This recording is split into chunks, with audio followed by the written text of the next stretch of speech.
Very good morning dear students. तो आज हम लोग अपने क्लासेस को कंटिन्यू करेंगे और जैसा कि आप सभी को पता है कि हमारा करंट अफेयर का एग्ज़ाम में कितना वेटेज है, इस वेटेज को देखते हुए हम लोग अपने करंट अफेयर की ओर आगे बढ़ेंगे। तो आज का हमारा एपिसोड जो होगा, आज का हमारी जो क्लासेस हैं, जैसा कि हम सभी को पता है कि कल हमारे देश के प्रधानमंत्री जी चिनाब ब्रिज यानी चिनाब रेल ब्रिज के नाम सुना होगा, चिनाब रेल ब्रिज को भारत सरकार यानी प्रधानमंत्री जी ने देश को समर्पित कर दिया है।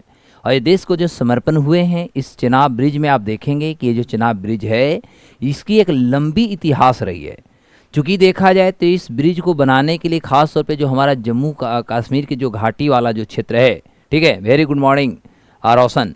तो ये जो चिनाब, तो कह सकते हैं कि जम्मू कश्मीर की जो हमारी घाटी थी, इस घाटी को जोड़ने के लिए अंग्रेज़ों ने बहुत बड़ा प्रयास किया था, लेकिन उन्होंने करने में असफल रहे। देश की आज़ादी से एक लंबे समय तक भी सरकार आते रही, सरकार जाते रही, हर सरकारों ने अपने अपने तरह से बहुत बार उन्होंने कोशिशें किया जिससे कि घाटी को जोड़ा जा सके, लेकिन हम कहीं ना कहीं सफल नहीं हो पाए। अंतिम में ये जो परिकल्पनाएं थी, यह परिकल्पना आपको अटल बिहारी वाजपेयी की थी। जब अटल बिहारी वाजपेयी देश के प्रधानमंत्री बने तो बनने के बाद उनकी एक इच्छा था कि जिस तरह से भारत का समृद्ध हमारा विकास हो रहा है, इस समृद्ध विकास के साथ जम्मू कश्मीर का भी विकास हो। चूँकि देश की आज़ादी के साथ ही हमारा जम्मू कश्मीर जो था वह कहीं ना कहीं एक विवादास्पद एरिया बन के रह गया था। पाकिस्तान और भारत के बीच में एक ऐसा एरिया रहा जो एक लंबे समय से विवादास्पद स्थिति रहे हैं। तो लेकिन इसको विकास कर रहे हैं तो अटल बिहारी वाजपेयी की जो सरकार थी, अटल बिहारी वाजपेयी ने इसमें बहुत सारे परिवर्तन करने की उन्होंने बात किया था। अपने बजट में उन्होंने विस्तार और जैसे नीति जो थी, विकासात्मक जो नीति थी, उस पर भी उन्होंने काम किया था। लेकिन अंतिम रूप से आप देखेंगे कि 2021 में, यानी जब आप देखेंगे तो 21 में इस पर लगभग बन के तैयार हो गया था और मोदी की जब सरकार बनी 2014 में बनी तो इस पर हम बहुत तेज़ी से काम करना शुरू किए। तो आज हम बात करने रहे हैं चिनाब ब्रिज के बारे में, है ना। आज का हमारा जो क्लासेज है वो चिनाब ब्रिज है, तो थोड़ा अब हम लोग कंटिन्यू करेंगे। तो आज का हमारा है चिनाब ब्रिज, ठीक है। तो ये जो हमारा चिनाब ब्रिज है, सबसे पहले हम ये जाने कि जो चिनाब ब्रिज है, यह ब्रिज हमारा एक रेल ब्रिज है मेरे प्यारे बच्चों। यह हमारा क्या है, एक रियल ब्रिज है, यानी इस पे रेल चलाए जाएंगे। दूसरी बात यदि देखा जाए तो यह विश्व की, याद रखेंगे, विश्व की, है ना, विश्व की सबसे ऊंची कहेंगे कि यह एक रेल ब्रिज है, ठीक है। यानी दुनिया में इतना ऊंचा रेल ब्रिज, यहाँ तक कि चाइना, अमेरिका ऐसे जो राष्ट्र हैं, इन्होंने भी, आज कोई बात नहीं है क्योंकि आज छुट्टी का दिन है तो प्रॉब्लम नहीं होनी चाहिए, ठीक है। तो यह चिनाब नदी से लगभग देखिएगा तो 359, चिनाब नदी से लगभग 359 मीटर, ठीक है। ऊंचाई की यदि हम लिहाज से बात करें तो 359 मीटर ऊंचाई पर स्थित है। तो देखो, डायरेक्ट क्वेश्चन आपसे पूछे जाएंगे कि जो हमारा चिनाब नदी, सबसे पहले जो ये रेल ब्रिज बनाई गई है, यह रेल ब्रिज कहाँ पर बनाई गई है, तो रेल ब्रिज हमारा चिनाब नदी पर बनाई गई है, ये याद हो गया। दूसरा, चिनाब नदी से कितनी ऊंचाई पर बनाई गई, 359 मीटर। यदि इसकी हम फीट की बात करें, क्योंकि कभी कभी आपसे पूछा जा सकता है, मीटर को फीट में बदल करके आपसे क्वेश्चन पूछा जाता है, तो यदि बाय द वे, तो इस आधार पर हम कहेंगे कि इसकी यदि ऊंचाई की बात हम करें तो इसका जो टोटल हमारा जो कह सकते हैं इसकी जो ऊंचाई होगा तो 1176 फीट लगभग हो जाएगा, सॉरी 78 फीट, लगभग 1178 फीट जो होगा ये आपका फीट में हो जाएगा, ठीक है। और ओवरऑल हम कह सकते हैं कि जो चिनाब ब्रिज जो बनाई गई है, इसमें लगभग देखेंगे तो कटरा, जम्मू कश्मीर का आपने कटरा का नाम सुना, कटरा के माध्यम, कटरा ही रेलवे स्टेशन होती है जहां से आप उतर के वैष्णो देवी की प्रस्थान करते हैं। तो कटरा और एक है संगलदान, ये दोनों के बीच में लगभग 63 यानी 63 किलोमीटर की दूरी पर ये रेलवे रूट हमारा तैयार हो गया है। तो पहली इसमें हमें ये बातों को भी ध्यान देना होगा क्योंकि एग्जाम में क्वेश्चन पूछेगा कि यह जो ट्रेन, यानी भारतीय प्रधानमंत्री ने पिछले दिन इसकी जो कहेंगे कि भारत सरकार ने इसको जो शुरू किए हैं, या है ना, या उद्घाटन जो हुआ है, तो यह उद्घाटन आपको कल है, यानी 6 मई, याद रखेंगे 6 जून 2025 को किया गया है। और द्वारा की बात करेंगे तो देश के प्रधानमंत्री के द्वारा किया गया है। और इस रूट की यदि बात करें तो यह आपका कटरा रेलवे स्टेशन से लेकर के देखेंगे तो एक आपका संगलदान है, कटरा से संगलदान दान रेल रूट जो है, ठीक है, ये रेल रूट पर लगभग 63 किलोमीटर की ये यात्रा सफल कर दी गई है। कटरा और संगलदान के बीच में लोग जो होंगे 63 किलोमीटर की यात्रा करेंगे। और ओवरऑल यदि देखा जाए तो इसका कुल यदि हम बात करें तो कुल यात्रा का जो इसका दूरी होगा यह लगभग आप देखेंगे तो 111 किलोमीटर के यात्रा पर ये काम चल रही है। यानी यदि हम रेल रूटवेज की बात करें तो कुल जो हमारा चिनाब ब्रिज पर ये जो हमारा रेल रूट तैयार की गई कटरा से संगलदान के बीच में जो अभी तो जो तैयार हुआ है ये मात्र 63 किलोमीटर पर शुरू हुई है। लेकिन इसका कुल यदि हम बातों को करें तो जो इसकी विस्तार किए जाएंगे यह विस्तार लगभग देखिएगा तो 111 किलोमीटर के विस्तार पर ये काम किए जाएंगे। और इससे हम कह सकते हैं कि श्रीनगर की एक बहुत बड़ी जो होगा कनेक्टिविटी मिलना शुरू हो जाएगा, ठीक है। और इस माध्यम से हम कह सकते हैं कि जो हमारा एफिल टावर है, आपने सुना होगा, तो दुनिया के सबसे ऊंची जो होता है एफिल टावर हम सभी लोगों ने सुना है, तो एफिल टावर से भी लगभग 35 मीटर और कुतुब मीनार जो भारत की सबसे ऊंची हम कह सकते हैं इमारत है, हमारा जो हेरिटेज है, तो यह कुतुब मीनार से भी करीब लगभग 287 मीटर की इसकी ऊंचाई मानी जाती है। तो यहाँ पर आप चाहें तो इसको आप यहाँ पर ऐड कर सकते हैं कि इसकी यदि ऊंचाई की बात करें तो ये आपका एफिल जो टावर है एफिल, ठीक है, तो यह हमारा एफिल टावर से 35 मीटर अधिक ऊंची है। जबकि यदि बात किया जाए तो हमारा कुतुब मीनार जो है, यह कुतुब मीनार की बात करें तो कुतुब मीनार से लगभग हम मोटा मोटी तौर पर कह सकते हैं कि यह 287 मीटर, लगभग हम कह सकते हैं 287 मीटर यह हमारा ऊंचा है। तो आपसे हो सकता है कि क्वेश्चन पूछा जा सकता है कि हमारा जो चिनाब ब्रिज जो बनाई गई है, यह चिनाब ब्रिज एफिल टावर से कितना ऊंचा है। तो जैसा कि हमने बताया कि यदि एफिल टावर की बात करें तो एफिल टावर से यह हमारा 35 मीटर की ऊंची ज़्यादा है। वहीं यदि हम बात करें तो हमारा जो कुतुब मीनार है, ठीक है, तो ये कुतुब मीनार की बात करें तो कुतुब मीनार से इसकी जो ऊंचाई है यह लगभग देखेंगे तो 287 मीटर अधिक है। तो इस तरह से हम कह सकते हैं कि दुनिया की जो सबसे ऊंची जो हमारे पास हेरिटेज है, इस हेरिटेज से भी इसकी ऊंचाई कहीं ना कहीं अधिक मात्रा में देखने को मिल रहा है। और इस तरह से हम कहेंगे कि भारत जो है अपना एक जो रिकॉर्ड होता है, भारत ने अपना एक रिकॉर्ड हासिल कर लिया है मेरे प्यारे बच्चों। अब होता है कि यह ब्रिज यदि देखा जाए तो टोटल की जैसा कि हमने बात किया तो ऐसे तो ये हमारा 111 किलोमीटर की यात्रा आगे चल के कराएगी, क्योंकि अभी हमारा मात्र 63 किलोमीटर के भी हम यात्रा पे काम कर रखे हैं और जो कि कटरा और संगलदान के बीच में ट्रेन हमारी चलेगी। लेकिन आगे चल के देखा जाए तो यह जो हमारा ब्रिज होगा यह ब्रिज लगभग देखेंगे तो 1335 मीटर लंबा है और 272 मीटर याद रखेंगे किलोमीटर जो होंगे ये लंबे उधमपुर श्रीनगर आपको बारामुल्ला जो जगह है ये रेलवे लिंक को प्रोजेक्ट के रूप में इसको कहीं न कहीं समाहित करने की कोशिश किया गया है। तो बाय द वे आपसे इस तरह के क्वेश्चन यदि पूछे जाते हैं तो आप इसको आराम से इसको जवाब दे दीजिएगा, ठीक है। तो चलिए इसको और हम कंटिन्यू करते हैं और इसमें हम बहुत सारी चीज़ों को हम ऐड कर लेते हैं, ठीक है, और सारी चीज़ों को हम इसमें ऐड करते हैं। तो इसमें आप ऐड कर करके लिख सकते हैं कि यह ब्रिज 1315 मीटर लंबा, यह ब्रिज 1315 मीटर लंबा, और याद करना है क्योंकि आपसे एग्जाम में सारे पूछेंगे, ठीक है। तो 1315 मीटर ये आपका लंबा हो जाएगा। उसके बाद 272 किलोमीटर लंबे उधमपुर कटरा श्रीनगर बारामुल्ला,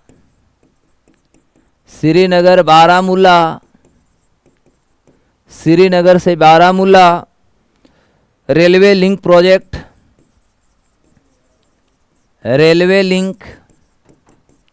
प्रोजेक्ट का हिस्सा है या का भाग है। तो क्वेश्चन आपसे पूछे जाएंगे कि यह जो है यह हमारा 272 किलोमीटर लंबा और 1315 मीटर जो लंबा यहाँ पर दिख रहा है, यह श्रीनगर बारामुल्ला किस रेलवे लिंक प्रोजेक्ट का ये हिस्सा है। तो ये जो आपकी आपसे यदि पूछा जाए कि ये किस का हिस्सा है तो आप याद करेंगे कि श्रीनगर बारामुल्ला जो रेलवे हमारा है, यानी उधमपुर से जोड़ लेंगे तो उधमपुर श्रीनगर बारामुल्ला जो रेलवे हमारा प्रोजेक्ट है, इस रेलवे प्रोजेक्ट का ही पार्ट है। और इस आधार पे हम कह सकते हैं इस पे जो टोटल अभी तक लागत आई है वह 1486 करोड़ का आया है। ध्यान देंगे तो इसका कुल लागत और कुल लागत की बात करें तो लगभग 1486 करोड़ रुपया जो है इसकी अभी तक कुल लागत देखने को मिला है। और इस तरह से हम कह सकते हैं टोटल 266 किलोमीटर यदि इसकी बात करें तो यह ब्रिज जो है आपका इसमें 266 किलोमीटर प्रति घंटे की तक के स्पीड से इस पे ट्रेन चलाई जा सकती है। और साथ ही साथ हम कह सकते हैं, लेकिन यहाँ पर यदि हम ये ट्रेन इसकी बात करें तो इसकी कुछ विशेषताओं पर भी हमें डिस्कशन कर लेना होगा। तो इसकी जो ये ब्रिज की जो विशेषताएं हैं, इस विशेषताओं के बारे में बताया गया है कि यदि मान लिया जाए कि हवा की जो चाल होगी और हवा की चाल 266 किलोमीटर प्रति घंटा की यदि चाल से चल रही है तो इसको भी सहन करने में, है ना, सहन करने में यह जो ब्रिज है, यह जो हमारा ब्रिज है, यह हमारा ब्रिज कहीं न कहीं कह सकते हैं कि सामर्थ्य है, यानी हम कह सकते हैं मजबूत है। यानी बाई द वे तूफानी हवाएं भी चलती है और 266 किलोमीटर प्रति घंटा के स्पीड से यदि ट्रेन स्पीड से यदि हमारी हवा चलती है तो ऐसे हवा के स्पीड से भी इस ब्रिज को कुछ होने वाला नहीं है। साथ ही साथ मैं बता दूं कि यदि मान लिया जाए कि वहाँ पर भूकंप आती है, चूँकि हम लोगों को पता है कि जहाँ पर ये ओवर ब्रिज हम या कह सकते रेल ब्रिज हमारी बनाई गई है, यह रेल ब्रिज वहाँ पर बनाई गई है जो कि भूकंप के यदि हम रिएक्टर की बात करें, भूकंप का यदि हम जोन की बात करें तो भूकंप के 5 जोन के अंतर्गत ये क्षेत्र हमारा आता है। ध्यान देंगे। और ऐसे जोन में जो होता है भूकंप की जो हमारा रिएक्टर पैमाना जो होता है वो हाई होता है। तो कह सकते हैं कि भूकंप की यदि तीव्रता की हम बात करें तो भूकंप की तीव्रता यदि 8 भी होता है, 8 रिएक्टर पर भी माना जाता है, ठीक है, 8 रिएक्टर भी होता है तो इसमें कोई दिक्कत नहीं है। यह ब्रिज जो होगा 8 रिएक्टर के जो भूकंप के झटका होता है, इस झटका को भी सहन कहेंगे, सहन करने में यह आपका समर्थ है यानी सामर्थ्य है। क्लियर हो गई। यानी बाय द वे दूसरी बात याद रखेंगे कि ये जो हमारा ब्रिज बना है यानी चेनाब जो हम बात कर रहे हैं, तो ये जो हमारा चेनाब ब्रिज बना है मेरे प्यारे बच्चों, ये चेनाब ब्रिज यदि देखा जाए तो ये भूकंप की यदि हम क्षेत्र की बात करें तो ये हमारा भूकंपीय जो हमारा क्षेत्र होता है, इस क्षेत्र का ये 5 जोन जो होता है 5वां जोन में पाया जाता है। तो इस तरह से सोचने वाली बात होगा कि यह हमारा ब्रिज कितना सेंसिटिव हो सकता है। और इस सेंसिटिव होने के बावजूद भी इस ब्रिज को इतनी मजबूती से तैयार की गई है कि आने वाले लगभग 266 किलोमीटर प्रति घंटा के स्पीड से भी यदि कोई हवाएं चलती है तो इस ब्रिज को थोड़ा भी वो प्रभावित नहीं कर पाएगा। दूसरी बात देखा जाए तो यदि 8 वहाँ पर रिएक्टर का यदि भूकंप भी आती है तो ये थोड़ा भी इसको प्रभावित नहीं कर पाएगा। और चूंकि हम सभी को पता है कि जो पूरे के पूरे जो इलाका हिमालयी क्षेत्रों में देखा जाए तो यह हमारा जो है पूर्ण रूप से आप देखेंगे तो यह 5 जोन में आता है। भूकंप के यदि हम क्षेत्रों की बात करें तो यह 5 जोन में रिएक्टर स्केल पर आता है और ऐसे रीजन में आता है। ऐसे भी चीज़ों में इस पर किसी प्रकार की कोई समस्या होने वाली नहीं है। तो ओवरऑल आपको ये चीज़ों को पहली बात है जो आपको ध्यान देना होगा, याद रखना होगा। अब दूसरी बात होता है कि इसमें एक आपको बहुत इंपॉर्टेंट ये चीज़ों को ऐड हम पहले कर दूं तब फिर मैं आगे बात करूंगा। सबसे इम्पोर्टेंट यहाँ पर ये होता है कि जो हमारा चिनाब ब्रिज जो बना है, ध्यान देंगे, जो हमारा चिनाब ब्रिज जो बनी है, ये चिनाब ब्रिज को बनने से देख सकते हैं कि जो पाकिस्तान जो है और चाइना की यदि बात किया जाए तो ये दोनों थोड़ा यहाँ पर परेशान दिख सकते हैं, इसमें कोई डाउट नहीं है, कुछ परेशान होंगे। परेशान होने के कारण क्या होगा, सबसे पहली तो बात होगा कि जो चिनाब ब्रिज है, ठीक है, ये हमारा POK की यदि बात करें, पाकिस्तान ऑक्यूपाइड जो हमारा कश्मीर है, जिसे हम पाकिस्तान अधिकृत जो कश्मीर कहते हैं, तो ओवरऑल यदि देखा जाए तो पाकिस्तान ऑक्यूपाइड कश्मीर जो हमारा बॉर्डर है, ये बॉर्डर के लगभग देख सकते हैं बहुत नज़दीक है। मतलब हम कहते हैं चिनाब ब्रिज जो है कश्मीर के अखनूर इलाका का तो नाम सुना होगा, तो ये चिनाब ब्रिज जो है हम कह सकते हैं कि हमारा कश्मीर के अखनूर, है ना, अखनूर जो इलाका होता है, अखनूर इलाका में पाया जाता है। और हम सभी को ये भी बात पता है कि जब हम अखनूर इलाका की बात करते हैं तो अखनूर में स्थित है और इस जगह पर चिनाब ब्रिज का जो बनाया जाना है तो ये अपने आप से कह सकते हैं एक सामरिक रूप से भारत के लिए बहुत ज़्यादा मजबूत हो सकता है, क्योंकि यदि बाय द वे हम कह सकते हैं कि भारत पाकिस्तान के बीच में किसी भी प्रकार की समस्या क्रिएट होता है, तो सबसे पहली बात तो हम कह सकते हैं कि चिनाब ब्रिज के माध्यम से भारत जो है पीओके यानी पाकिस्तान ऑक्यूपाइड कश्मीर, और आपको पता है कि ये पूरे के पूरे जो क्षेत्र है इसमें बलूच जो लोग हैं, बलूच आर्मी के नाम सुना होगा, ये ऑलरेडी पाकिस्तान का कहीं ना कहीं बहिष्कार कर रहे हैं, पाकिस्तान का ये विरोध भी कर रहे हैं। क्योंकि विरोध इसलिए कर रहे हैं क्योंकि ये जो बलूचिस्तान है, पूरा के पूरा जो बलूचिस्तान का जो क्षेत्र है, ये प्राकृतिक संसाधन की यदि बात किया जाए तो प्राकृतिक संसाधनों से परिपूर्ण है। क्लियर हुआ? और इस संसाधन पे परिपूर्ण तो है, फिर भी इस प्राकृतिक संसाधन पर यदि अभी के डेट में देखा जाए तो पूरा के पूरा जो अधिकार है, ये अधिकार चीन के पास चला गया है। और चीन इस जो है इसका हम कह सकते उपयोग कम कर रही है, दोहन अधिक कहीं न कहीं कर रही है। क्योंकि इसी के माध्यम से आप देखेंगे कि China Pakistan economic corridor, CP इसी के नाम सुना होगा, यानी चाइना, ध्यान देंगे, चाइना पाकिस्तान इकोनॉमिक कॉरिडोर जो है यह इसी क्षेत्र से बना है। और चूंकि भारत जो है खास तौर पे चाइना पाकिस्तान इकोनॉमिक कॉरिडोर का यदि हम भारत की बात करें तो भारत इसका हमेशा से विरोध करता रहा है। क्लियर? भारत इसका विरोध करता है। विरोध करने के पीछे रीजन ये है कि हमारा पीओके के क्षेत्र से गुजरा है, और पीओके जो है वो भारत का अभिन्न अंग है, भारत का ये हमारा अभिन्न अंग है। तो मायने सी बात है, भारत अपना अंग मानता है, हमारा अंग है, और यहाँ पर चाइना जो है ये पाकिस्तान ने उसको इस क्षेत्रों को दे दिया है, जिसके कारण पाकिस्तान के सहमर्थ से, पाकिस्तान के द्वारा देने के कारण चाइना जो पूरे के पूरे क्षेत्रों पर कंस्ट्रक्शन का काम कर रहा है, खनन का काम कर रहा है, रोडवेज बना रहे हैं, इकोनॉमिक कॉरिडोर तैयार कर रहे हैं, पाकिस्तान के ग्वादर पोर्ट तक जाने के लिए रास्ता तैयार कर रहे हैं। तो कहीं न कहीं हम कह सकते हैं कि ये भारत का क्षेत्र है, इस पर चाइना अपना प्रभुत्व जमाया है। दूसरी बात यदि देखा जाए तो यहाँ बलूच लोग जो है, बलूचिस्तान के यानी बलूच जो सेना है, वह इसलिए इसको विरोध करते हैं कि इनके संसाधन पर कोई और देश, कोई और मुल्क जो है वह अपनी प्रतिस्पर्धा स्थापित कर रहा है, जिससे कि इनकी जो अधिकार है इस अधिकार से इनको वंचित कर दिया जा रहा है। यही कारण हो सकता है कि बलूचिस्तानी जो सेना है, बलूच सेना जो है, वो पाकिस्तानी हो या चाइना का सेना हो, उन पे वो टूट पड़ रहे हैं। तीसरी महत्वपूर्ण बात होगा कि यदि हम एक खनूर इलाका से आगे की बात करें तो ये भारत के लिए, जैसा कि हमने बताया कि हमारे भारत के लिए सामरिक यदि देखा जाए तो सामरिक क्षेत्र में हमारे लिए बहुत बड़ा हम कह सकते हैं कि यह सुरक्षा का कवच हमारे लिए तैयार हो सकता है, और कवच तैयार ऑलरेडी हम कह सकते हैं कर भी ली गई है। क्योंकि इसके माध्यम से हमारा पाकिस्तान का जो बॉर्डर होगा, क्योंकि पाकिस्तान ऑक्यूपाइड कश्मीर के पास आ जाती है, तो यहाँ पर सबसे पहला होता है कि हम 2-3 पॉइंटों को देखें। तो जैसे मान लिया जाए कि यदि भारत, इंडिया और हमारा पाकिस्तान जो है, इंडिया और पाक में किसी भी प्रकार के मान लिया यदि युद्ध होता है, किसी प्रकार के हम कह सकते हैं यदि युद्ध हो जाता है, तो ऐसे परिस्थिति में हमारे भारतीय जो सेना होंगे, ये भारतीय सेना को लेकर के हम कह सकते हैं कि जो हमारा रसद होता है, रसद समझ में आती है, रसद का मतलब होता है लॉजिस्टिक्स, ठीक है, तो आराम से लॉजिस्टिक को वहाँ पर पहुँचाया जा सकता है। ठीक है, दूसरी महत्वपूर्ण बात हो सकता है कि हमारी सेना जो होगी, सेना का पहुंच जो होगा वो बहुत तेज़ी से वहां पर होना शुरू हो जाएगा।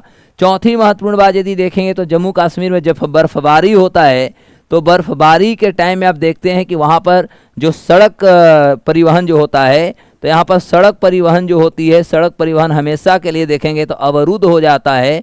तो जिससे कि हम कह सकते हैं कि जो जम्मू कश्मीर के जो कह सकते हैं व्यापारी वर्ग होते हैं, किसान होते हैं, तो उनका जो व्यापार होता है कहीं न कहीं ठप हो जाता है। तो इनको ठप अब नहीं होगी, क्योंकि ट्रेन सेवा है, ट्रेन के माध्यम से, वो रेल के माध्यम से वो आराम से अपने जो भी उनके पास चीज़ें हैं, वो चीज़ों को आराम से एक जगह से दूसरी जगह आयात निर्यात कर सकते हैं। उनका ट्रेड पर कोई प्रभाव नहीं पड़ेगा। यहाँ तक कि उनका जो भी फल होगा, फल सब्जियाँ या कह सकते हैं जितने भी बेवरेजेज का पार्ट होंगे, वो आराम से यहाँ एक जगह से दूसरी जगह ले जाने में सामर्थ होंगे। ठीक है, अब दूसरी महत्वपूर्ण बात होगा, जैसा कि हमने बताया कि भारत के लिए सामरिक हितों में होगा, क्योंकि यदि देखा जाए तो हम यदि पाकिस्तान ऑक्यूपाइड कश्मीर की बात करें और यहाँ पर हम देखें तो पाकिस्तान ऑक्यूपाइड कश्मीर और हम भारत की बात करें तो ये जो हमारा चिनाब ब्रिज है मात्र देखेंगे लगभग 64 किलोमीटर यहाँ से दूरी पड़ जाता है। मात्र 64 किलोमीटर दूरी पर पाकिस्तान का जो यानी पीओके से मात्र 64 किलोमीटर दूरी पर हमारा चिनाब ब्रिज तैयार की गई है। तो इस तरह से हम कह सकते हैं कि भारतीय जो सेना होगी बहुत कम से कम समय में कहीं ना कहीं अपने लक्ष्य को प्राप्त भी कर लेगा। और पीओके हमारा है, यहाँ पर आए दिन देख सकते हैं कि यहाँ पर जो स्थितियाँ पैदा हो रही है इस स्थितियाँ से भी भारत कहीं ना कहीं निकलेगी और अपने जो सामर्थ्य होते हैं अपने सामर्थ्यता को भारत कहीं ना कहीं दिखाएगी। दूसरी बात होता है कि जो घाटी में विकास अभी तक अवरुद्ध थे, घाटी में आए दिन जो हम माओ आतंकवादियों के सक्रियता को देख रहे थे, अब धीरे धीरे होगा क्या कि ये ब्रिज बनने से लोगों का आवागमन होंगे, पर्यटन बढ़ेंगे। तो पर्यटक बढ़ेंगे तो घाटी के क्षेत्रों के लोगों का रोजगार भी मिलना शुरू हो जाएगा। ठीक है इस रोजगार के माध्यम से भी लोगों के जीवन यापन में एक बहुत बड़ी परिवर्तन भी देखने को मिलेगा। तो हम कह सकते हैं कि धीरे धीरे सारे चुनौतियों से कहीं ना कहीं भारत बाहर आएगी। और ख़ास तौर पे जो जम्मू कश्मीर अभी तक जो इसको कह सकते हैं एक अंतर्राष्ट्रीय स्तर पर जो इसको एक समस्याएं क्रिएट करके रखा गया था, ये इससे कहीं ना कहीं बाहर निकलने की हर संभव कोशिश करेगा। ठीक है, तो मोटा मोटी तौर पर आपको ये सारी चीज़ों को याद रखना। अच्छा, कभी कभी आपसे क्वेश्चन पूछ दिया जाएगा कि ब्रिज किससे बना है। तो देखो यदि हम चिनाब ब्रिज की और हम विशेषताओं की बात करें, पहले एक बार आप हमें बता दीजिए यहाँ तक सबको क्लियर है कि नहीं, जल्दी से बता दीजिए, क्योंकि आपको नॉर्मल जो एग्जाम में क्वेश्चन पूछेंगे सारे तो पूछेंगे ही पूछेंगे। तो आप एक बार हमें बता दिए कि हाँ सर यहाँ तक क्लियर है, तब जाकर के हम आगे की बात करेंगे। क्योंकि चिनाब ब्रिज जो है, इस चिनाब ब्रिज में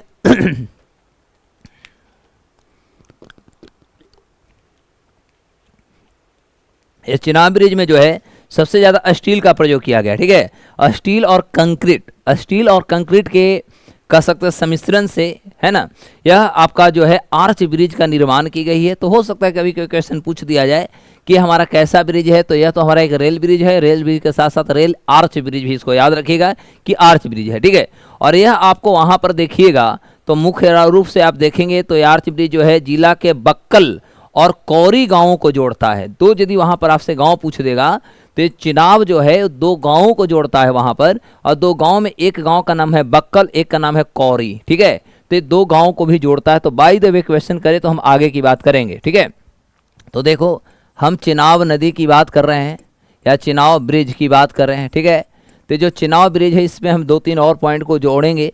तो इसके माध्यम से सबसे पहला हमने क्या देखा, दो गाँव को जोड़ेगा, दो गाँव को जोड़ता है। अरे दो गांव जोड़ता है, कौन कौन दो गांव है बाबू लोग जल्दी से बताओ। तो एक हमारा यहाँ पर गांव जो है उस गांव का नाम है बक्कल। ठीक है, और दूसरा का नाम है कौरी। तो एक है हमारा गांव का नाम बक्कल और दूसरा का नाम है कौरी। तो ये दो गांव हैं। ठीक है, और ये दो गांवों को आपस में जोड़ेगा। दूसरी बात यदि देखा जाए चिनाब ब्रिज जो है, तो जैसा कि हमने बताया कि ये आपका स्टील एवं कह सकते हैं कि जो कंक्रीट होते हैं, एक कंक्रीट से बना हुआ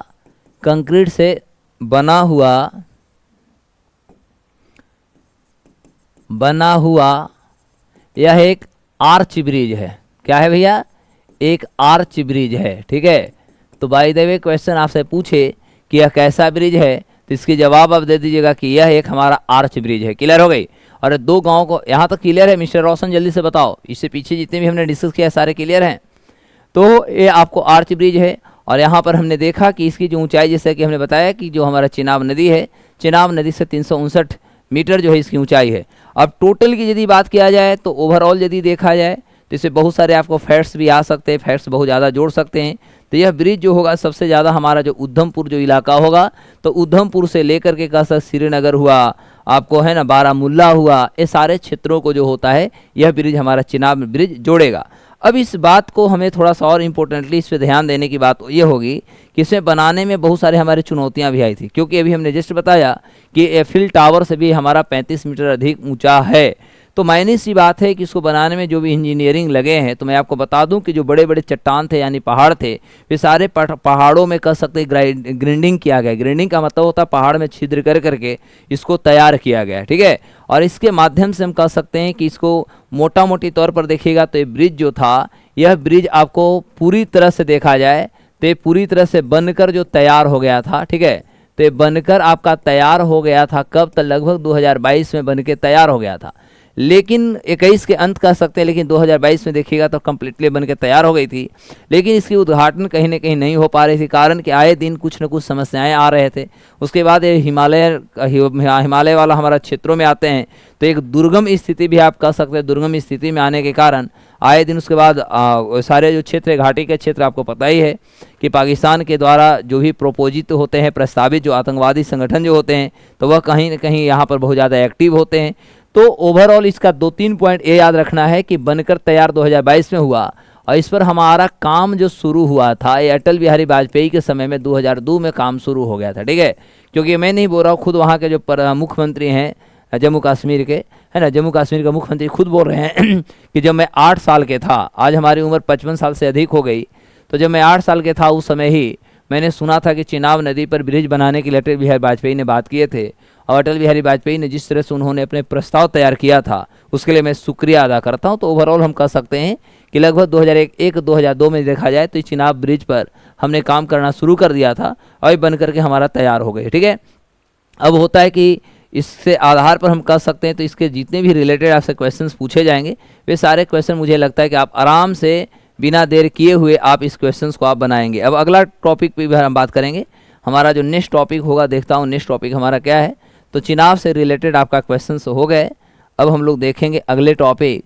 तो देखो साहब, नेक्स्ट हमारे पास जो टॉपिक आ रही है वह हमारा है विश्व खाद्य दिवस। अच्छा, इससे पहले भी थोड़ा सा छोटे पॉइंट में आपको बता दूं, छोटे पॉइंट की यदि बात करें तो यहाँ पर एक टॉपिक और आप लोग ऐड कर लो, छोटा है, और वह होगा आपसे यदि पूछा जाएगा कि भारत का, है ना, भारत का सबसे शिक्षित राज्य, भारत का सबसे शिक्षित यदि राज्य पूछेगा तो आप क्या जवाब देंगे। अभी जल्दी जल्दी हमारा डाटा आया है तो उस डेटा पे भी हम लोग बात करेंगे, ठीक है। तो हम आपके जल्दी से एक बार टोन देख लेता हूँ क्या मैसेज है, फिर हम आगे की बात करेंगे।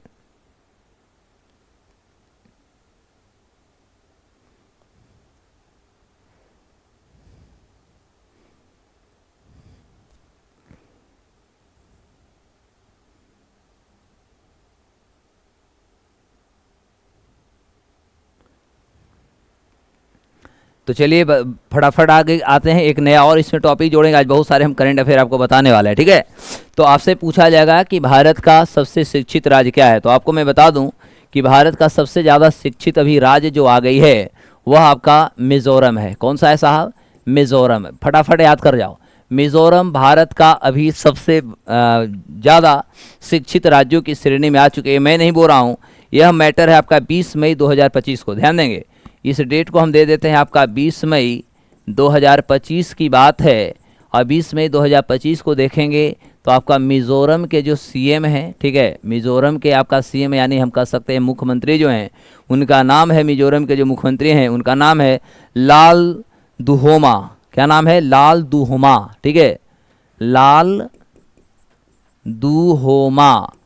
तो लाल दुहोमा जो हैं उन्होंने 20 मई 2025 को यह घोषणा किए हैं कि भारत के सबसे शिक्षित यदि राज्यों की बात किया जाए तो भारत के सबसे शिक्षित राज्य हमारा, उन्होंने घोषणा किया है 20 मई 2025 को कि मिजोरम भारत का सबसे शिक्षित राज्य हो चुका है। और यह घोषणा करने वाले जो हैं, ये घोषणा करने वाले यहाँ के खुद मुख्यमंत्री हैं। और यह घोषणा आपको मैं बता दूं कि आधिकारिक रूप से, आधिकारिक हमारी घोषणा हुई है कि अब भारत का सबसे ज़्यादा यदि शिक्षित कोई राज्य है तो उसका नाम आपको मिजोरम है, ठीक है। और इस उपलब्धि को यदि हासिल करने में देखा जाए तो एक लंबे समय लग गए हैं, इसमें भी कोई डाउट नहीं होनी चाहिए। अब इस आधार पे मैं थोड़ा आपको स्पष्ट रूप से बता दूं, कुछ यहाँ के डेटा के आधार पे बता दूं, तो ओवरऑल यदि देखा जाए तो हम सभी को पता है कि जब हम मिजोरम की बात करें तो हम सभी को पता है कि मिजोरम की स्थापना जो हुआ था, मिजोरम की स्थापना आपका 20 फरवरी 1987 को एक पूर्ण राज्य का जो दर्जा होता है वो पूर्ण राज्य का दर्जा इसको पहली बार यदि देखा जाए तो 20 फरवरी 1987 को मिला था। तो थोड़ा मिजोरम से रिलेट कर लो तो हम कह सकते हैं 20 फरवरी 1987 को पूर्ण राज्य का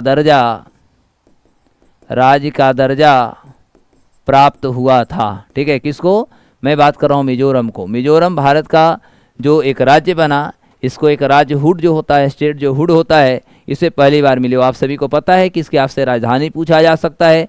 आपसे इसकी साक्षरता पूछी जाएगी। तो 2011 की जनगणना के अनुसार देखें तो यहाँ की जो साक्षरता दर थी वह मात्र 91.33% थी। कितना? 91.33%। तो 2-3 क्वेश्चन कर लीजिएगा।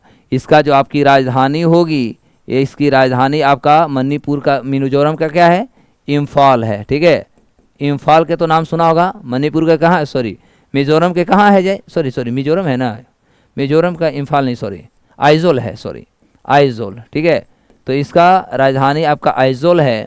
और इसकी यदि हम शिक्षित की बात करें या कह सकते हैं इसकी हम साक्षरता दर की बात करें तो इसकी साक्षरता दर 2011 की जनगणना के अनुसार, 2011 की जनगणना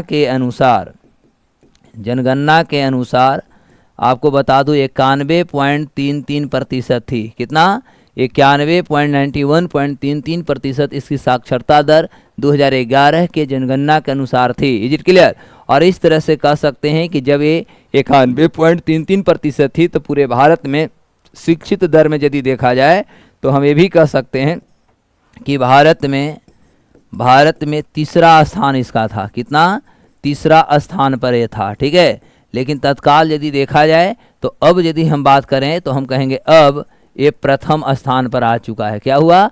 प्रथम स्थान पर। यानी हम कह सकते हैं मिजोरम साक्षरता दर में देखा जाए, साक्षरता दर में यदि देखा जाए तो अब प्रथम स्थान पर आ चुका है। और यह आ चुका है आपका 20 मई 2025 को आ चुका है, क्योंकि वहाँ के मुख्यमंत्री के द्वारा ये ऑफिशियल घोषणा किए गए हैं। Is it clear?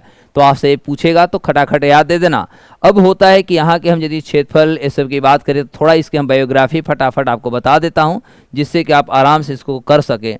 तो ओवरऑल यदि इसकी हम बात करें मेरे प्यारे बच्चों तो यहाँ पर 2-3 पॉइंट को आप जोड़िए। इसका क्षेत्रफल की यदि हम बात करें तो ये जो हमारा इम्फाल आइजोल है ना, तो मिजोरम का हमारा जो क्षेत्रफल है वह 21,081 वर्ग किलोमीटर है। ठीक है, 21,081 इसका वर्ग किलोमीटर जो है इसकी क्षेत्रफल है। इसकी जो राजकीय भाषा जो है, राजकीय भाषा का मतलब होता है इसकी ऑफिशियली भाषा जो है वो आपका मिज़ो है और अंग्रेज़ी है। ठीक है, मिज़ो प्लस आप कहेंगे अंग्रेज़ी है, क्योंकि नॉर्थ ईस्ट के राज्यों में आते हैं।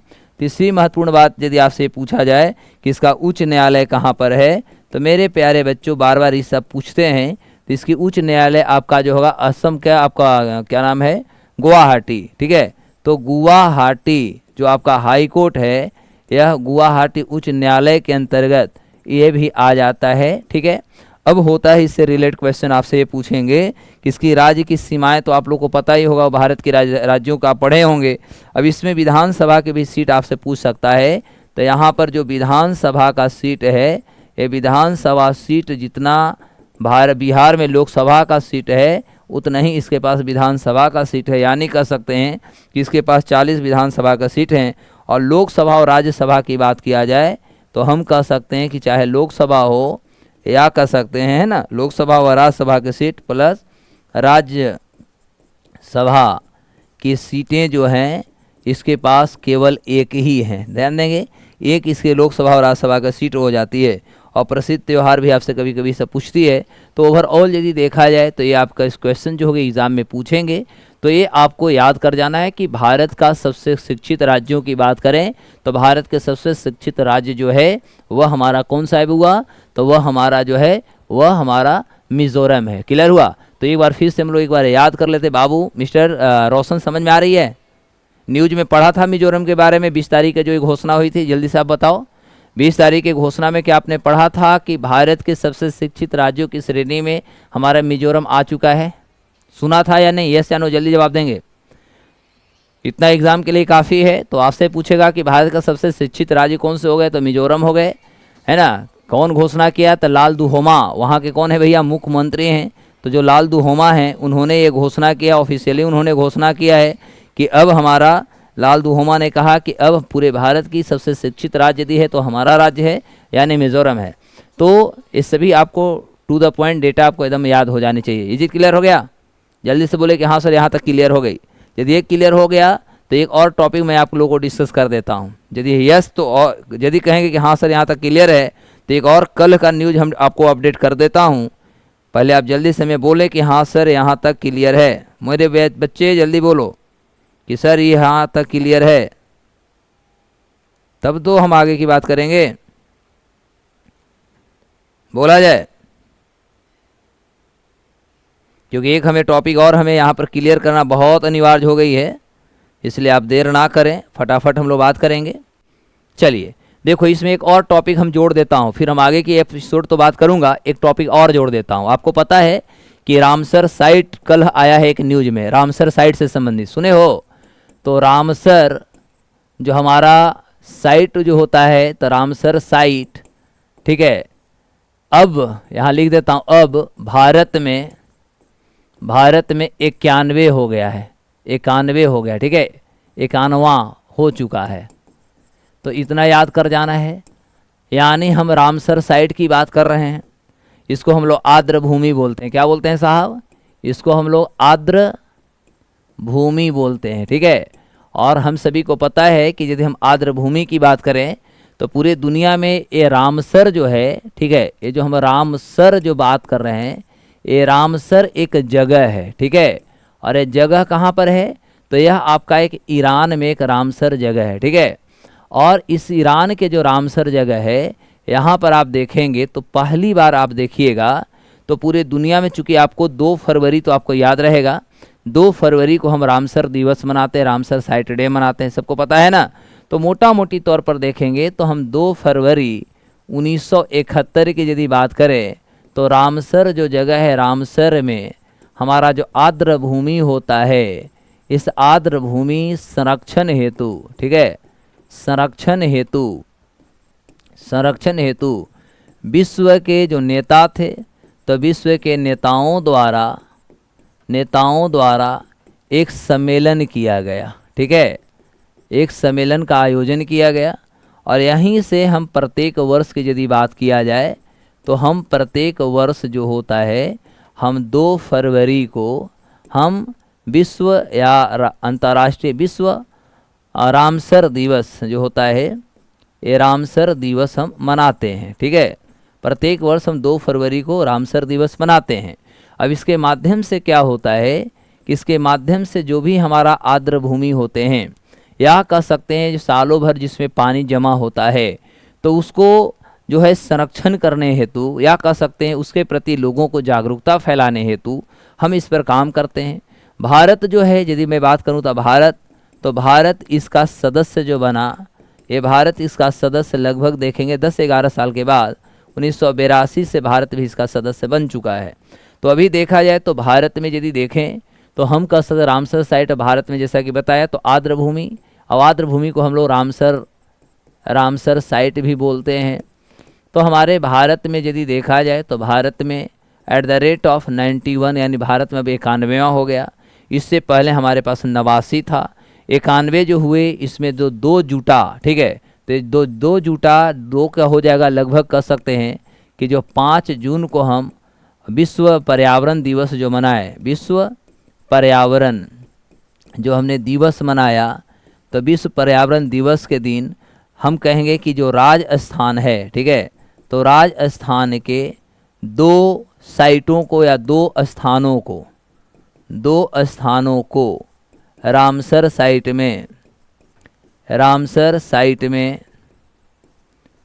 में सम्मिलित किया गया है। तो ये 2 साइट आपसे मेरे प्यारे बच्चों पूछेगा कि वह 2 कौन सा साइट हैं जो अभी 5 जून को जो हमने विश्व पर्यावरण दिवस जो हमने मनाया है, तो ये दोनों साइट हमारा कौन कौन है जिसे इसमें मिला दिया गया है। तो राजस्थान के 2 साइट, उसका आप नाम लिख लीजिएगा, देर नहीं कीजिएगा। तो 2 इनका जो साइट है वह है एक है आपका खोवन खीवन, आई थिंक खोवन फलौट, क्या नाम है, खीवन फलौदी, आई थिंक है खीवन फलौदी, ठीक है। एक आपका है खीवन जो फलौदी में है, फलौदी राजस्थान में है, ठीक है। और एक इसमें आपका आता है मेनार, उदयपुर में है, मेनार आपका उदयपुर में है, और ये भी आपका राजस्थान में है, ठीक है। तो इस तरह से हम कहेंगे कि अभी ओवरऑल यदि देखा जाए तो कुल रामसर साइटों की बात करें तो हमारे भारत में टोटल रामसर साइट जो हो गए अब 91 हो गए। तो एग्ज़ाम में पूछेगा कि 91वां जो हमारा रामसर साइट है, 91वां हमारा रामसर साइट कहाँ है, या 91वां रामसर साइट जो इसमें दो जो रामसर साइट को ऐड किया गया, ये दो रामसर साइट भारत के किस राज्य से इसमें सम्मिलित किए गए। तो ये दो रामसर साइट राजस्थान से ही सम्मिलित किए गए हैं। एक खीवन फलौदी जगह का नाम है, फलौदी राजस्थान में है, और एक मेनार उदयपुर में है, ये भी राजस्थान में है। तो इस तरह से राजस्थान के दो साइटों को इसमें सम्मिलित कर दिया गया। क्लियर हो गई। अब ये रामसर जो साइट है इसमें हमने क्या बताया कि इसके माध्यम से पर्यावरण दिवस की पूर्व संध्या पर देखेंगे। तो पर्यावरण दिवस की पूर्व संध्या पर हम लिख देते हैं, पूर्व संध्या पर राजस्थान के दो साइट्स को सम्मिलित करने हेतु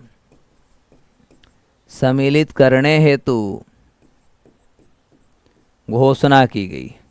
ठीक है, सम्मिलित करने हेतु घोषणा की गई। और इस तरह से दो साइट जो हैं इसमें दो साइटों को इसमें सम्मिलित कर लिया गया।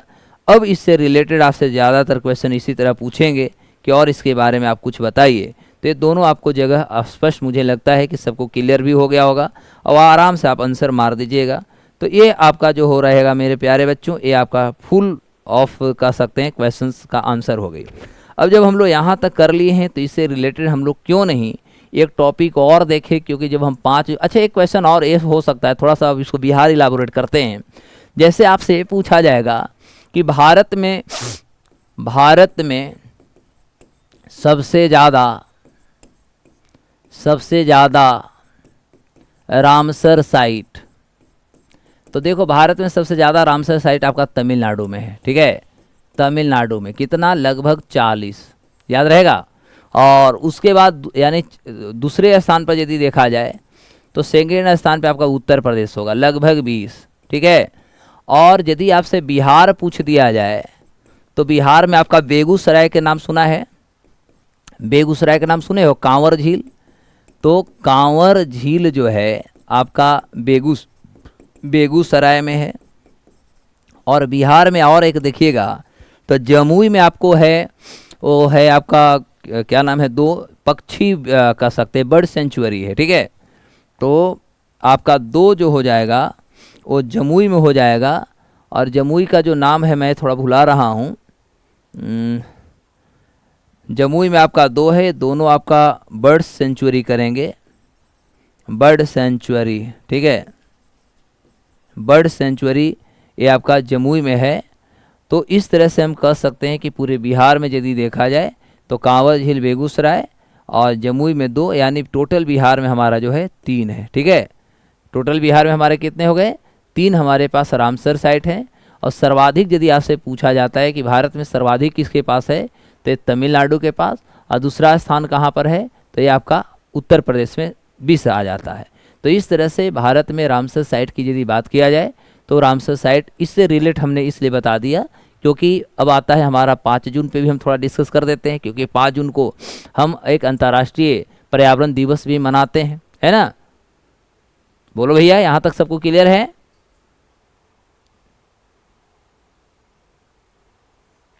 यहाँ तक सबको क्लियर है? एक दिन मैं केवल क्लासेज लूँगा रामसर साइट पर, केवल क्लास रामसर साइट पर होगा और उस रामसर साइट के बारे में बताऊंगे कि भारत के सबसे पहला रामसर साइट कौन था, सबसे बड़ा रामसर साइट कौन है, सबसे छोटा रामसर साइट कौन है, कब हमारा रामसर साइट पे हमने भारत ने इस पे काम करना शुरू कर दिया, इससे फ़ायदा क्या होता है, नुकसान क्या होता है, सारे जितने भी चीज़ें होंगे ये सारे चीज़ों पर हम लोग आगे की बात करना शुरू करेंगे। ठीक है, तो आगे की हम लोग इस पर भी बात करेंगे, इसमें कोई डाउट नहीं होनी चाहिए। तो आपका रामसर साइट से भी हम संबंधित बातों को करेंगे। अब होता है जैसे हम पर्यावरण की भी थोड़ा सा पहले बात कर लेता हूँ, फिर हम आगे की बात करेंगे। ठीक है, तो देखो बाबू, अब पर्यावरण दिवस की बात करेंगे। अगला टॉपिक हमारा क्या, अच्छा पर्यावरण नहीं, पहला हमारा फूड है। यानी आज आपका पता है ना कि आज कितने तारीख हैं, आज हमारा 7 तारीख है, यानी 7 जून है। और 7 जून को हम लोग क्या मनाते हैं, तो 7 जून को हम विश्व खाद्य दिवस मनाते हैं।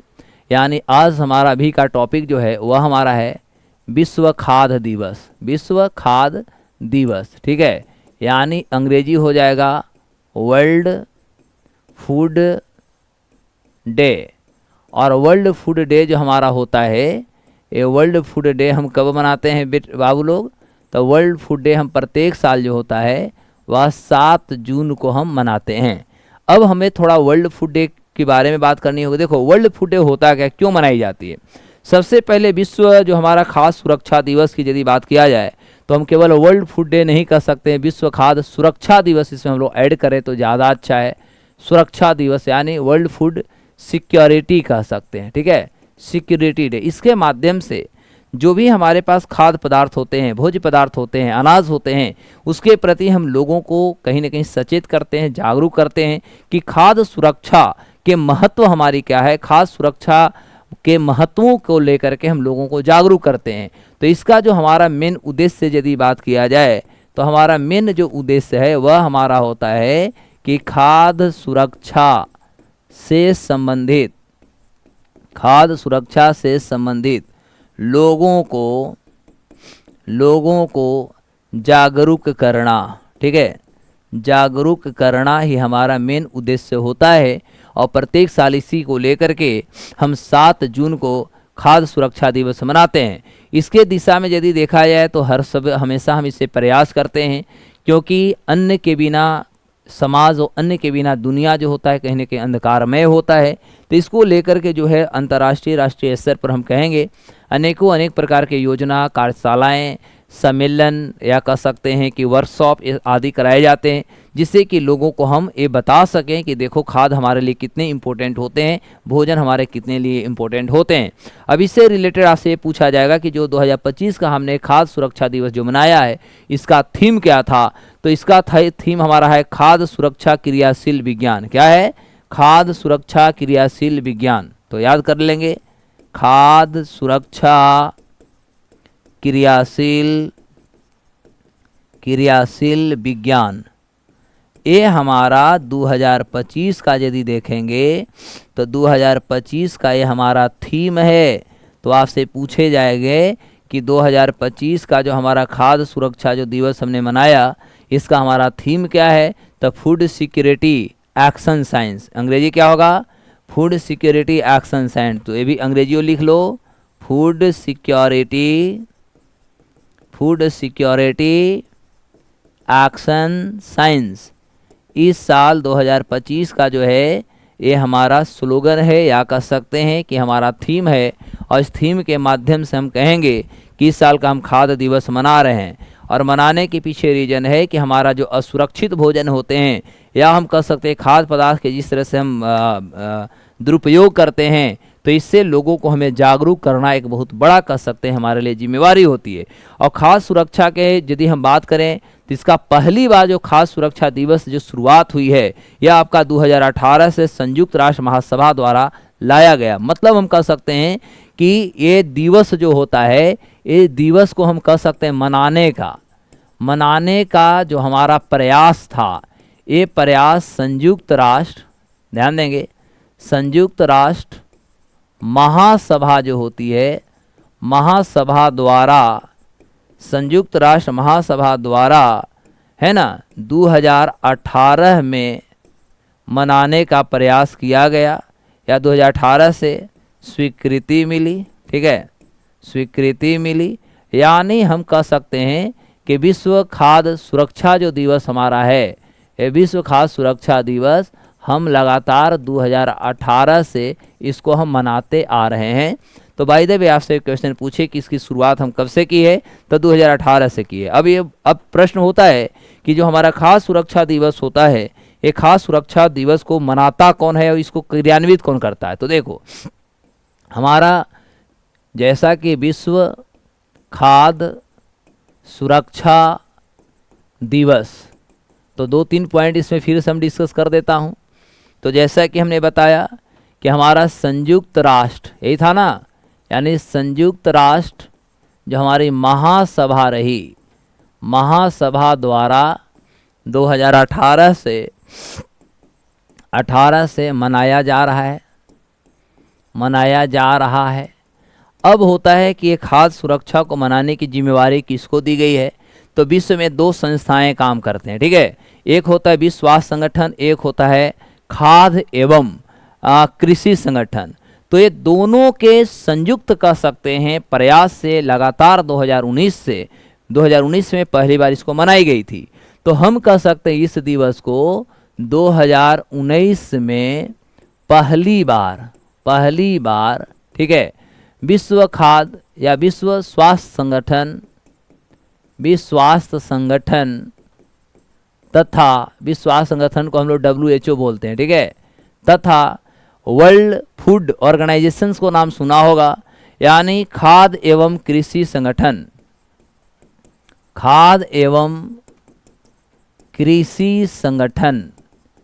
इसको हम लोग FAO बोलते हैं, फूड एंड एग्रीकल्चर ऑर्गेनाइजेशन के संयुक्त प्रयास से मनाया गया। यानी बाय द वे क्वेश्चन आपसे पूछे कि ये संस्था कौन मना रही है, तो यहाँ पर दो हो गया, WHO FAO यानी फूड एंड एग्रीकल्चर ऑर्गेनाइजेशन। यानी हाँ गुंजन, बड़ा लेट से आए हो यार, मैसेज करके भाग गए। तो इस तरह से देखा जाए तो दो हमारे संस्था जो होती है, दो संस्थाएं भारत में हम कहेंगे कि पूर्ण रूप से खाद्य सुरक्षा दिवस को मनाई थी। 18 में संयुक्त राष्ट्र महासभा ने घोषणा की, और वहीं यदि देखा जाए तो हम ये भी कह सकते हैं कि घोषणा की संयुक्त राष्ट्र, और उसके बाद भारत विश्व में FAO और WHO ने इसको मनाना शुरू कर दिया। अब आपको मैं बता दूं कि यदि हम WHO की बात करें, थोड़ा सा हम WHO की बात करते हैं, वर्ल्ड हेल्थ ऑर्गेनाइजेशन। तो चूंकि हमें पता है कि WHO जो है वो संयुक्त राष्ट्र की यूनाइटेड नेशंस की बात करें तो यह यूनाइटेड नेशन की एक कह सकते हैं विशिष्ट संस्था है या विशिष्ट एजेंसी है, ठीक है। तो यह यूनाइटेड नेशन के विशिष्ट संस्था है। अब इसके बारे में ही हम ऑपरेशन करते हैं, क्योंकि मायने सी बात जो करंट अफेयर होता है वो हमारा लॉन्गिंग जो होते हैं, एक दूसरे से जोड़ करके क्वेश्चन हमारी पूछी जाती है। तो इसलिए हम लोग भी उसी तरह से कोशिश करेंगे कि चीज़ों को समझते हैं, ठीक है। इसकी जो आपकी स्थापना हुई थी, इसके स्थापना करने का जो मुख्य उद्देश्य था वह था कि सभी लोगों को जो हमारा सर्वोच्च स्तर का जो स्वास्थ्य उपलब्ध होता है, सर्वोच्च स्तर का हम स्वास्थ्य उपलब्ध कराएंगे। तो इसका यदि हम उद्देश्य करते हैं, स्थापना का उद्देश्य जो था यह था लोगों को सर्वोच्च स्थान का स्वास्थ्य प्रदान करना, यानी कह सकते हैं सर्वोच्च का मतलब हुआ सबसे अच्छा, ठीक है, उत्कृष्ट कह सकते हैं। तो एक उत्कृष्ट जो होती इसको स्थापना करने की बात हो रही थी। इसका जो स्थापना हुआ था, इस संस्था की स्थापना आपको बता दूं कि 7 अप्रैल 1948 में हुई थी। और WHO का जो हेडक्वार्टर है वो आपसे बार बार एग्जाम में पूछती है, तो WHO का भी हेडक्वार्टर वहीं पर है जहां पर लगभग सारी संस्थाओं का है, अर्थात कह सकते हैं कि जिनेवा के तो नाम सुना होगा। और जिनेवा कहाँ है आपका? स्विट्जरलैंड में, ठीक है, स्विट्जरलैंड में। तो स्विट्जरलैंड के जिनेवा में इसका हेडक्वार्टर है। क्लियर हो गई? अब इससे रिलेट 2-3 क्वेश्चंस और होंगे कि अभी वर्तमान में यदि देखा जाए तो इसमें टोटल सदस्य राष्ट्र कितने हैं। तो इसके टोटल सदस्य राष्ट्र यदि देखिएगा तो 194 देश जो हैं अभी वर्तमान में WHO का जो है वह सदस्य राष्ट्र हैं, ठीक है। अब इस संस्था जो होती है इसका मूल आधार क्या है, या मूल हम यदि इसकी मोटो की बात करें तो इसका है हेल्थ फॉर ऑल, यानी सभी के लिए स्वास्थ्य देना। यानी इसकी हम स्लोगन की बात करें तो स्लोगन है इसका हेल्थ फॉर ऑल। क्या है भैया? हेल्थ फॉर ऑल, यानी सभी को स्वास्थ्य देना, सभी को सुरक्षित देना, सभी को एक अच्छा, सभी के लिए कह सकते हैं स्वास्थ्य की उपलब्धि कराना, इस संस्था का एक बहुत बड़ा उद्देश्य है, ठीक है। तो मोटा मोटी तौर पर यदि देखा जाए तो ये जो संस्था है यह संस्था हमारे यहाँ लोकभग काम कर रही है, ठीक है। अब होता है WHO के बाद एक और संस्था इफ हमने देखा FAO, यानी इसको कहेंगे फूड एंड एग्रीकल्चर ऑर्गेनाइजेशंस हमारी संस्था है।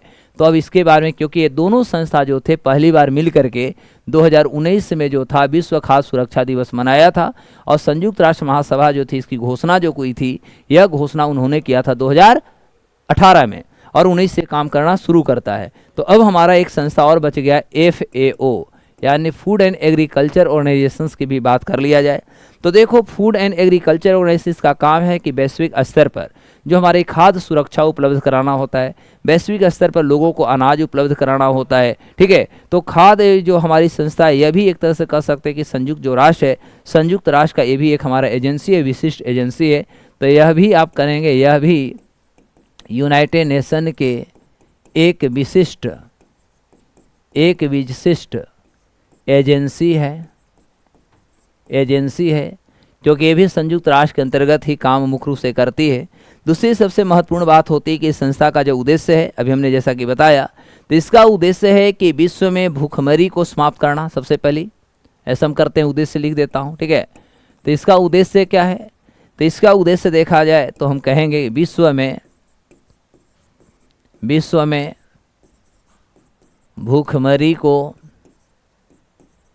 समाप्त करना, यानी दुनिया से भूखमरी को ख़त्म करना इसका लक्ष्य है। दूसरी बात यदि देखा जाए तो इसके माध्यम से हम कह सकते हैं खाद्य सुरक्षा को सुनिश्चित करना, खाद्य सुरक्षा को सुनिश्चित करना। तीसरी महत्वपूर्ण बात है कि कोई भूखे पेट न सो, सभी तक भोज्य पदार्थ को उपलब्ध कराना, कृषि के जो पैदावार होती है, कृषि उत्पादन क्षमता को बढ़ावा देना, सरकार के बीच में समन्वय स्थापित करना, यानी कृषि, स्वास्थ्य और वानिकी, ठीक है। कृषि, स्वास्थ्य, मत्स्य और वानिकी भी कह सकते हैं। तो कृषि, मत्स्य, वानिकी, इसके माध्यम से क्या कर सकते हैं? लोगों की भोज्य पदार्थ भी उपलब्ध होगी, साथ से साथ कह सकते हैं कि इसके माध्यम से लोगों को आय का भी स्रोत जनरेट हो जाएगा, ठीक है। के क्षेत्रों में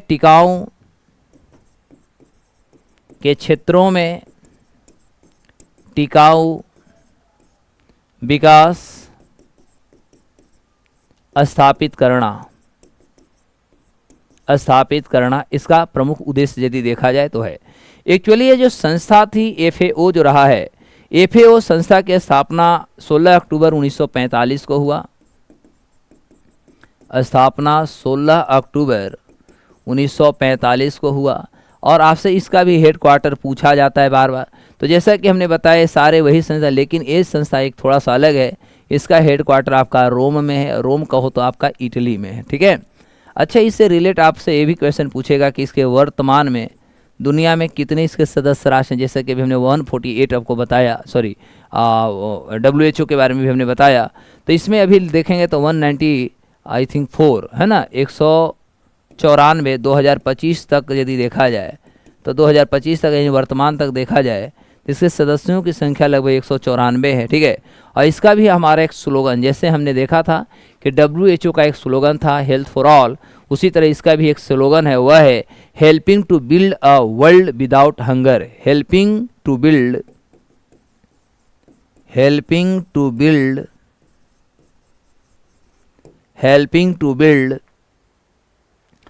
a world without hunger, यानी पूरे दुनिया में कह सकते हैं, स्लोगन लिख देता हूँ, स्लोगन कह सकते हैं या टैगलाइन भी कह सकते हैं। तो इसका है कि पूरे दुनिया से हम जो हंगर होता है, भूखमरी होता है, उसे ख़त्म करने में हम आपकी मदद करेंगे, आप भी आगे बढ़िए। तो यह संस्था जो होती है, इस संस्था के माध्यम से हम कह सकते हैं कि अंतर्राष्ट्रीय स्तर पर हम इस पे काम भी कर रहे हैं। क्लियर हो गया? अब देखो मेरे प्यारे बच्चों, यहाँ तक तो FAO से रिलेटेड हो गई, यानी हमने अभी विश्व खाद्य सुरक्षा दिवस भी देख लिया। एक और छोटा सा देख लेते हैं कि वो टॉपिक भी आपको, आज बहुत सारे टॉपिक को हम कवर भी आपको करा रहे हैं। एक और आपके पास सामने दिख रहा है और अब इस पर भी हम लोग डिस्कस करेंगे, विश्व पर्यावरण दिवस, ठीक है। जैसा कि 5 जून को सब लोग मनाते हैं, हम लोग भी मनाया था। तो चूंकि देखा जाए तो पहली बार देखेंगे तो ये जो विश्व पर्यावरण दिवस की इतिहास जो शुरू होती है, स्टॉकहोम के तो नाम सुना होगा, ठीक है। तो एक हमारा मानव सुरक्षा या मानव पर्यावरण सुरक्षा कॉन्फ्रेंस हुई थी, ह्यूमन कह सकते हैं इन्वायरमेंट कॉन्फ्रेंस हुआ था, ये स्टॉकहोम में हुआ था। और यह स्टॉकहोम में जो हुई थी 1972 में हुई थी, ठीक है। और ये जो था संयुक्त राष्ट्र महासभा जो थी, संयुक्त राष्ट्र महासभा के माध्यम से 1972 में किया गया था। तो यानी यहाँ पर हम शुरू करते हैं तो संयुक्त राष्ट्र महासभा द्वारा 1972 में स्टॉकहोम सम्मेलन के बाद इसकी स्थापना हुई। और हम सभी को पता है कि संयुक्त राष्ट्र ने घोषणा किया तो संयुक्त राष्ट्र की जो घोषणा हुई थी वह था कि 5 जून को हम विश्व पर्यावरण दिवस मनाएंगे। विश्व पर्यावरण दिवस मनाने की घोषणा हुई। और इस तरह से पहली बार यदि देखा जाए तो पहली बार विश्व पर्यावरण दिवस 5 जून 1973 को मनाया गया था। 5 जून 1973 को पूरे दुनिया में जो था पर्यावरण दिवस मनाई गई थी। एक हमें सबसे इम्पोर्टेंट ये बातों को जानना होगा कि आखिर विश्व पर्यावरण दिवस मनाई क्यों जाती है। तो देखो, विश्व पर्यावरण दिवस को मनाने का जो प्रमुख हमारा जो उद्देश्य होता है, यह उद्देश्य होता है कि पर्यावरण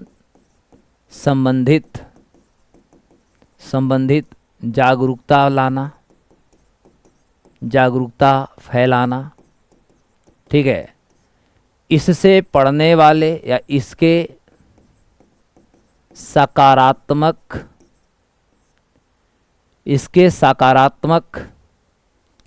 पक्षों को बताना।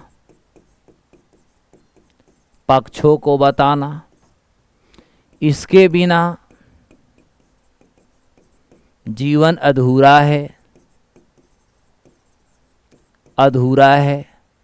लोगों को जागरूक करना,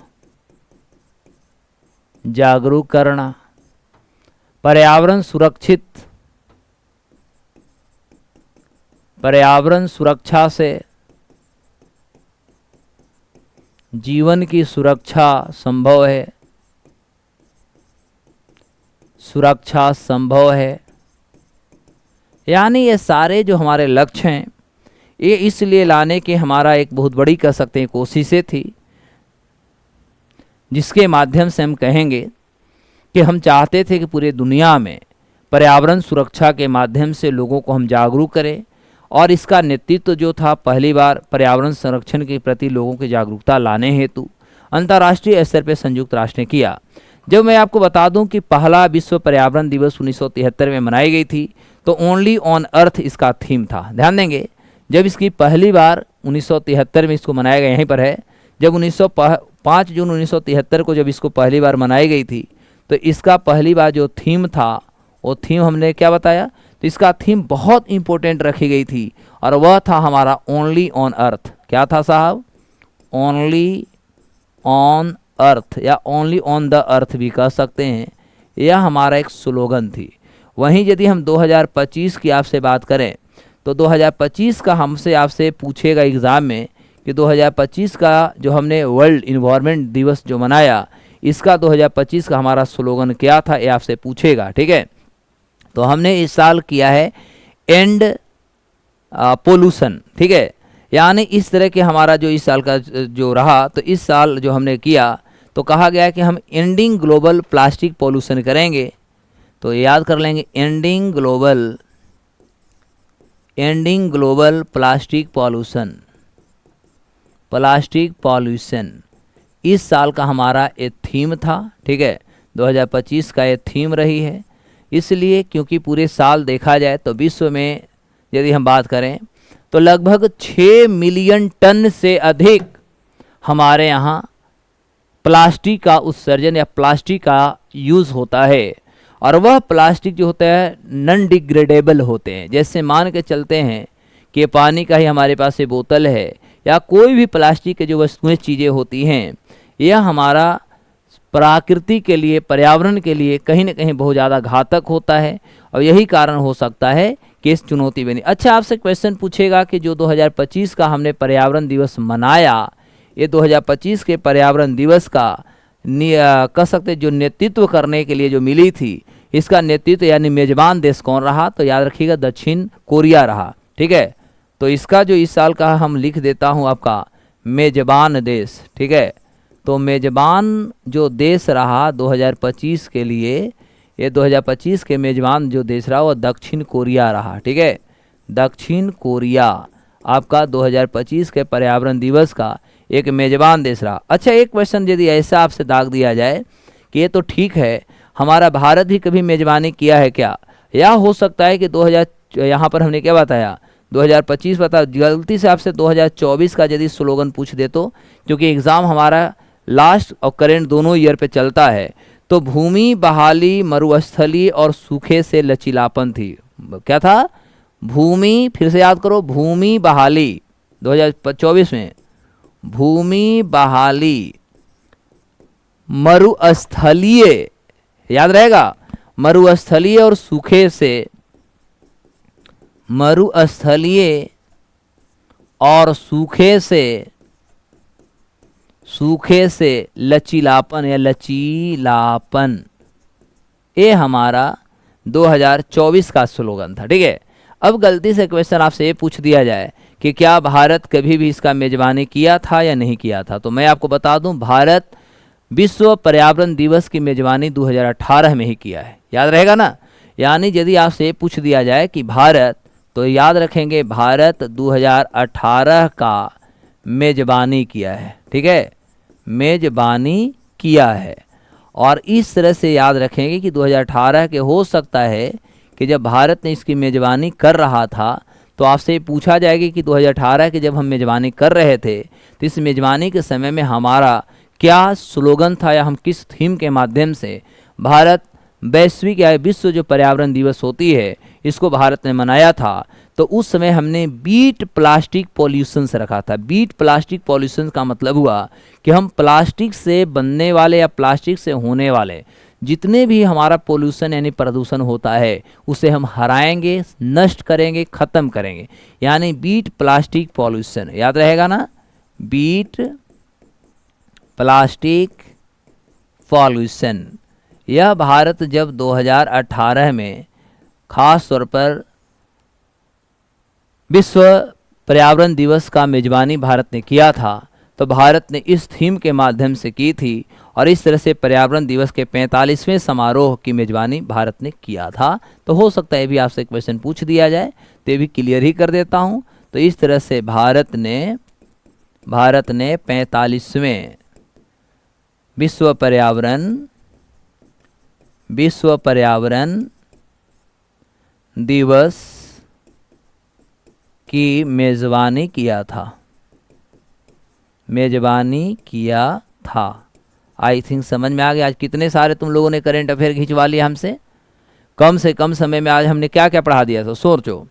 आज हम लोगों ने पढ़ लिया, अभी इसमें अगले क्लासेस में और डिस्कस करेंगे। अब हम लोग आगे इकोनॉमिक्स पढ़ेंगे, फिर हम यूट्यूब लाइव आएंगे पॉलिटी के लिए। ठीक है, तो मोटा मोटी हमने विश्व पर्यावरण दिवस देख लिया, हमने विश्व खाद्य सुरक्षा दिवस देख लिया, भारत के सबसे शिक्षित राज्य की बात कर लिए, हम चेनाब नदी ब्रिज की बात कर लिए।